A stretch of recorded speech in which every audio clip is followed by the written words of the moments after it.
সুপ্রিয় দর্শক, আসসালামু আলাইকুম। সবাইকে স্বাগত জানাচ্ছি আজকের গুরুত্বপূর্ণ সংবাদে। প্রথমেই জানিয়ে দিচ্ছি সংবাদ শিরোনাম, পরে বিস্তারিত। হাম ও উপসর্গে আরও 16 শিশুর প্রাণ গেল, মোট মৃত্যু 528। এদিকে রামিসা ধর্ষণ হত্যা মামলায় সোহেল ও তার স্ত্রীর বিচার শুরুর বিষয়ে শুনানির দিন ধার্য। অপরদিকে ভিজিএফ কার্ডে মিলমেশ, বিএনপি 2800, জামায়াত 1500, ইউএনও 325টির।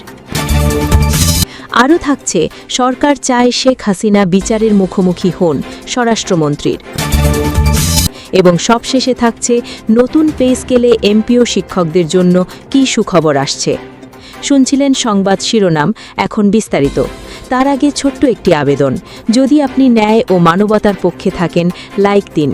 হাম থেকে শিশুদের রক্ষা পেতে চাইলে কমেন্টসে লিখে জানান, সৃষ্টিকর্তা সবাইকে এই গজব থেকে রক্ষা করুন। আর সাবস্ক্রাইব করুন আমাদের চ্যানেলটি, কারণ আমরা বলি সেই কথা যা অনেক মিডিয়া আড়াল করে। এখন চলুন বিস্তারিত দেখা যাক।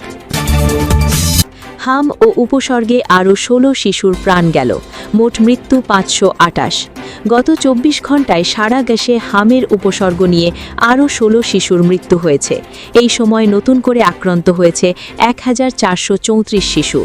আজ স্বাস্থ্য অধিদপ্তরের সর্বশেষ প্রতিবেদন থেকে এই তথ্য জানা গেছে।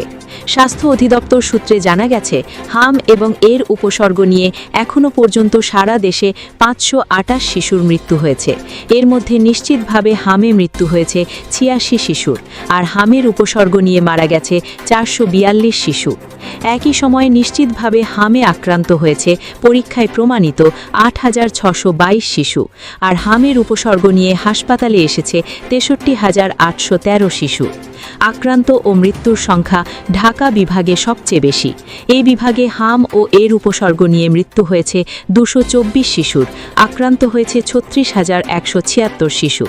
এই হিসাব গত 15 মার্চ সকাল 8টা থেকে 24 মে সকাল 8টার সময়ের মধ্যে। এদিকে রামিসা ধর্ষণ হত্যা মামলায় সোহেল ও তার স্ত্রীর বিচার শুরুর বিষয়ে শুনানির দিন ধার্য। রাজধানীর মিরপুরের পল্লবীতে 8 বছরের শিশু রামিসাকে ধর্ষণ পর গলা কেটে হত্যার ঘটনায় করা মামলায় অভিযোগ গঠন বিষয়ে শুনানির জন্য আগামী 1 জুন ধার্য করেছেন আদালত। আজ বিকেলে ঢাকা মহানগর শিশু সহিংসতা দমন ট্রাইব্যুনালের বিচারক মাসরুর সালেকিনের আদালত আসামিদের বিরুদ্ধে অভিযোগ আমলে নিয়ে এ আদেশ দেন। তার আগে আজ দুপুরে সোহেল রানা এবং তার স্ত্রী স্বপ্না আক্তারকে অভিযুক্ত করে আদালতে অভিযোগপত্র জমা দেয় পুলিশ। আদালত চার্জশিট গ্রহণ করে বিচারের জন্য শিশু সহিংসতা দমন ট্রাইব্যুনালে বদলি করেন।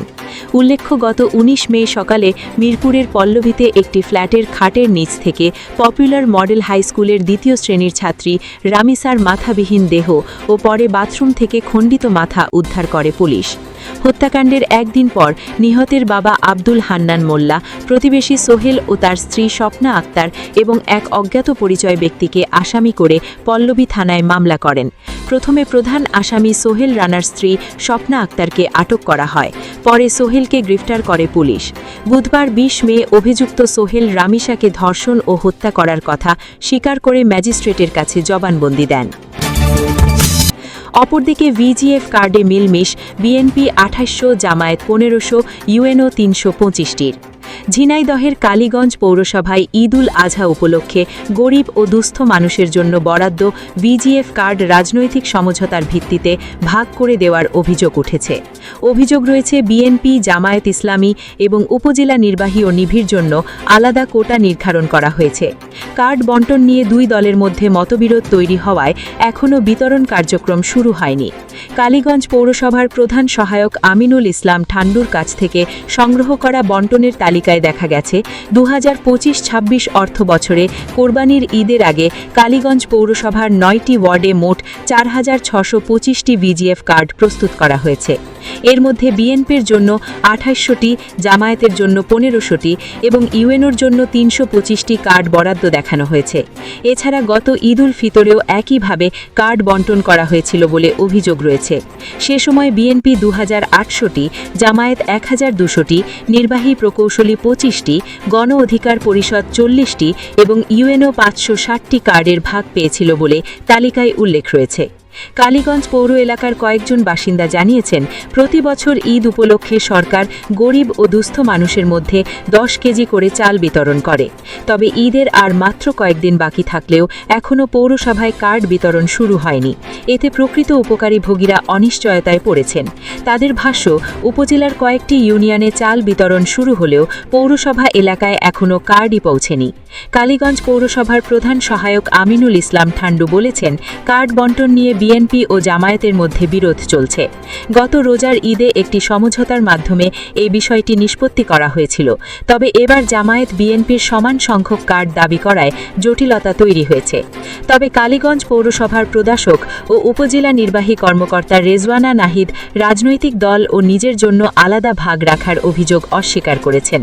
তিনি জানিয়েছেন, আগামীকালের মধ্যেই কার্ড বিতরণ করা হবে। তার দাবি, পৌরসভার প্যাড ব্যবহার করে যে কেউ এমন তালিকা তৈরি করতে পারে। সরকারিভাবে রাজনৈতিক দল ভিত্তিক কার্ড বণ্টনের কোনো নির্দেশনা নেই।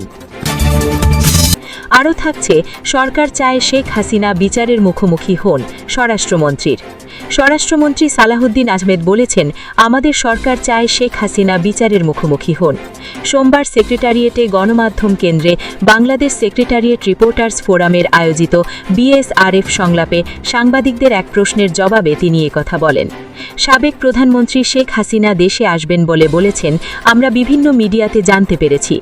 ওনার ট্রাভেল পাস চাওয়ার ক্ষেত্রে আলোচনা হচ্ছে। এ ব্যাপারে সরকারের প্রস্তুতি বা কোনো তথ্য আছে কিনা জানতে চাইলে স্বরাষ্ট্রমন্ত্রী বলেন, এ বিষয়ে আমি আরও অনেক আগে বলেছি। আমরা পররাষ্ট্র মন্ত্রণালয়ের মাধ্যমে ভারত সরকারের কাছে তার এক্সট্রাডিশনের জন্য চিঠি পাঠিয়েছি অনেক আগে, রিপিটেডলি।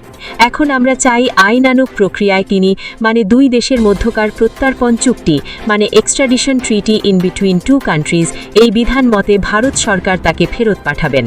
আমরা তো চাই তিনি বিচারের মুখোমুখি হন। জুয়া, বেটিং, অনলাইন জুয়া কঠোরভাবে নিয়ন্ত্রণের জন্য আলাদা একটা আইন প্রণয়ন হাতে নিয়েছেন বলেও জানান তিনি। মন্ত্রী বলেন, আশা করি ইনশাআল্লাহ আগামী সেশনে সেই আইনটা আমরা পাব। এখন পর্যন্ত যে আইনটা আছে সেটা একদম মানধাতা আমলের, 1867 সালের বোধহয় একটা আইন আছে। সেই আইনটাকে আমরা রিপিল করে একটা যুগোপযোগী আধুনিক অপরাধ বর্তমানে যে সমস্ত হয়, যে অনলাইন জুয়া, অফলাইন জুয়া, ইন্টারনেটের মাধ্যমে বেটিং ইত্যাদি অপরাধ ধরন বেড়েছে, সবগুলোকে অ্যাড্রেস করে আমরা যুগোপযোগী একটা আইন আনতে পারব, মন্ত্রী বলেন। সংলাপে সভাপতিত্ব করেন বিএসআরএফের সভাপতি মাসুদুল হক।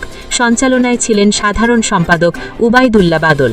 এ সময় আরও উপস্থিত ছিলেন পিআইডির প্রধান তথ্য অধিকারক সৈয়দ আবদাল আহমেদ। এবং সবশেষে থাকছে, নতুন পে স্কেলে এমপিও শিক্ষকদের জন্য কী সুখবর আসছে। দেশের সরকারি কর্মচারী-কর্মকর্তাদের জন্য নবম জাতীয় পে স্কেল বাস্তবায়নের প্রস্তুতি প্রায় চূড়ান্ত পর্যায়ে চলে এসেছে। 2026-27 অর্থবছর থেকেই ধাপে ধাপে নতুন বেতন কাঠামো কার্যকর করার পরিকল্পনা করছে সরকার। আর এরই মধ্যে বেসরকারি এমপিওভুক্ত শিক্ষক কর্মচারীদের মধ্যেও নতুন করে আশার সঞ্চার হয়েছে। সংশ্লিষ্ট সূত্রগুলো বলছে, সরকারি বেতন কাঠামোর আওতায় থাকায় এমপিওভুক্ত শিক্ষক কর্মচারীরাও নতুন পে স্কেলের সুবিধার বাইরে থাকবেন না। যদিও এখনও এ বিষয়ে আনুষ্ঠানিক ঘোষণা আসেনি, তবে শিক্ষা সংশ্লিষ্ট মহলে এ নিয়ে জোর আলোচনা চলছে। এমপিওভুক্ত শিক্ষা জাতীয়করণ প্রত্যাশী জোটের সদস্য সচিব অধ্যাপক দেলোয়ার হোসেন আজিজি সামাজিক যোগাযোগ মাধ্যম ফেসবুকে দেওয়া এক পোস্টে দাবি করেন, বিদ্যমান সরকারি বেতন কাঠামোর আওতায় থাকায় এমপিওভুক্ত শিক্ষক কর্মচারীদেরও নতুন জাতীয় বেতন স্কেলের অন্তর্ভুক্ত করা হবে। জানা গেছে, নতুন সরকারি বেতন কমিশনের সুপারিশে বিশেষ করে নিম্ন গ্রেডের কর্মচারীদের বেতন উল্লেখযোগ্য হারে বাড়ানোর প্রস্তাব রাখা হয়েছে। 13 গ্রেডভুক্ত শিক্ষকদের বর্তমান 11,000 টাকা মূল বেতন প্রায় দ্বিগুণ করার সুপারিশ রয়েছে বলে জানা গেছে। পাশাপাশি 11 থেকে 20 গ্রেডের কর্মচারীদের জন্য তুলনামূলক বেশি বেতন বৃদ্ধির প্রস্তাব রাখা হয়েছে বলে সংশ্লিষ্ট সূত্রে জানা গেছে। তবে আশার পাশাপাশি শঙ্কাও রয়েছে এমপিও শিক্ষকদের মধ্যে। নতুন পে স্কেল বাস্তবায়নের পর তাদের বেতন ভাতা কিভাবে সমন্বয় করা হবে সেই বিষয়ে এখনও চূড়ান্ত কোনো দিক নির্দেশনা পাওয়া যায়নি। ফলে কয়েক লাখ শিক্ষক কর্মচারীর মধ্যে এক ধরনের অনিশ্চয়তা কাজ করছে। অর্থ মন্ত্রণালয়ের এক অতিরিক্ত সচিব জানিয়েছেন, সরকারি বেতন কাঠামো কাঠামোর আওতায় যারা সরকারের কাছ থেকে বেতন পান, নতুন পে স্কেল অনুমোদিত হলে তাদের সবাইকে সেই কাঠামো অনুযায়ী বেতন দেওয়া হবে। এখানে বৈষম্যের কোনো সুযোগ নেই। তিনি আরও জানান, মূল্যস্ফীতি, জীবনযাত্রার ব্যয় এবং কর্মচারীদের আর্থিক সক্ষমতার বিষয় বিবেচনা নিয়েই সরকার নতুন পে স্কেল চূড়ান্ত করার কাজ এগিয়ে নিচ্ছে। তবে সবকিছুই নির্ভর করছে চূড়ান্ত গেজেট প্রকাশের ওপর।